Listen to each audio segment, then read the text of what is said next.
you mentioned there about your upbringing. Now, you kind of had a similar upbringing to me where, you worked with your parents and you kind of helped out on the weekends and stuff, but you actually worked full-time with them and then went to school.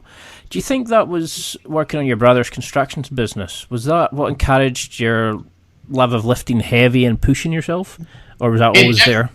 It definitely helped with my physique because I started doing concrete form work at the age of 11.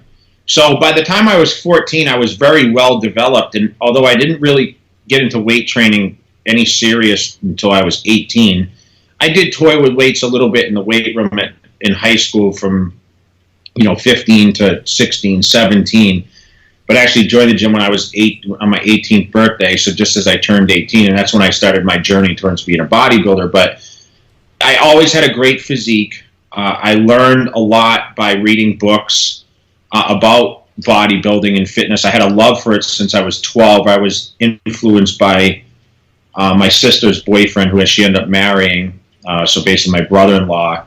He was avid into lifting weights, and he used to have bodybuilding books, and I saw an old Muscle Builder magazine with Chris Dickerson on the cover when he won the Olympia back in like 81 or 2 or somewhere around there, whenever he won the Mr. Olympia.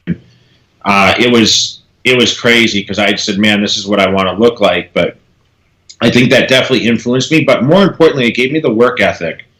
I think you learn a lot about yourself through your early years. And, I was taught always you need to work extremely hard. And to be honest, I was very, I kind of had a lot of hatred towards my family at the time because I felt like I was the only kid that was working after school weekends and on school vacations while everyone else was living their lives.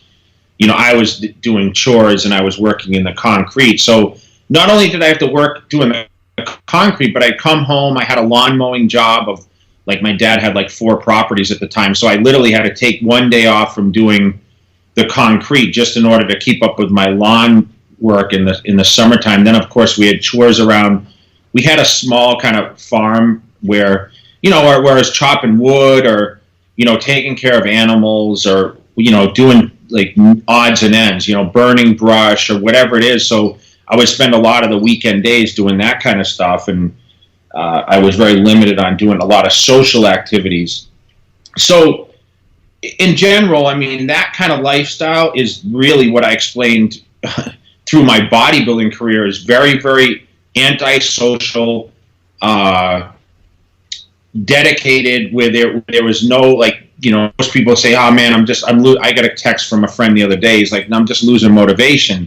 You didn't have that ability because you couldn't take your foot off the pedal, being from a young age and having a family business. There were no set hours. We didn't have restrictions. Oh, you can only work someone 40 hours a week or 8 hours a day. Shoot, we worked 14, 16-hour days a lot of times. I remember doing concrete under headlights at night because, listen, that's how our family made money.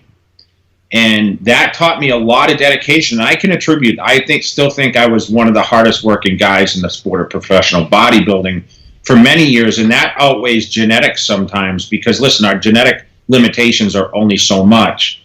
And I just feel that, granted, I did have great genetics to put on size, but there were a lot of guys that had better genes than me that just didn't have the heart and the capacity to handle the workload it took to be the best of the best.